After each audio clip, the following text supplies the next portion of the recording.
नमस्कार, मी आहे तन्वी आणि तन्वीज बेक्समध्ये सर्वांचं खूप खूप स्वागत। तर आज आपण बनवणार आहोत डच चॉकलेट फ्लेवर केक आणि ॲनिव्हर्सरी केक आहे हा। तर हा कस्टमाइज केक होता। यावरचं डिझाइन पण त्यांनी सांगितलेलं होतं तसं बनवायचं होतं, फिलिंगमध्ये जसं कस्टमरला पाहिजे होतं तसं करायचं होतं। तर आपण पहिले स्पॉन्जची 4 लेअरमध्ये कटिंग करून घेतलेली। हा 1 kgचा टॉल केक आहे म्हणून। तर याला मी सोकिंग केलेलं आहे शुगर सिरपने आणि स्पॉन्जला लावून घेतलेला थोडा गनाश, नंतर डच क्रीम यूज केलेली आहे आणि फिलिंगमध्ये यूज केलेला आहे गनाश।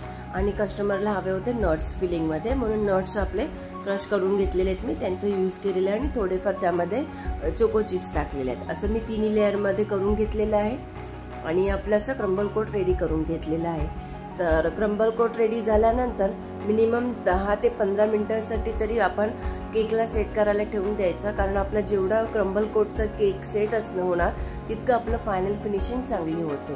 तर यासाठी आपला क्रम्बल कोट रेडी झाल्यानंतर मी ठेवून दिला 15 ते 20 मिनिटांसाठी याला सेट करायला। आणि सेट केलेला आपल्या केकला आता आपण फायनल कोटिंग करूया व्हाईट क्रीमने।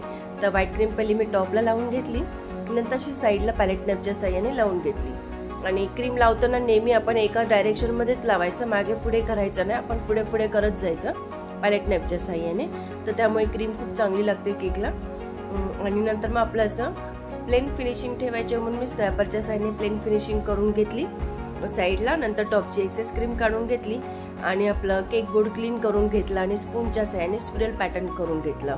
आता आपल्याला साईडला रेड कलरचं टेक्स्चर द्यायचे, उभे स्ट्रोक द्यायचे। तर त्यासाठी मी केलेले आहे रेड क्रीम तयार करून घेतली, पायपिंग बॅगमध्ये भरून घेतली आणि तिला असे कट करून घेतलं आणि असे डॉट डॉट लावून घेतले।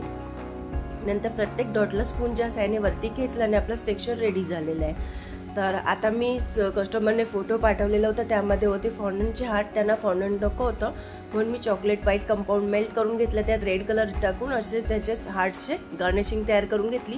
ते वरती असे लावून घेतले, थोडे व्हाईट शुगर बॉल लावून घेतले, टॉपर्स लावला आणि साईडला मॉम अँड डॅड असं लावून घेतलं ॲनिव्हर्सरीचं। तर रेडी झालेला आपला केक। कसं वाटलं तुम्हाला व्हिडिओ?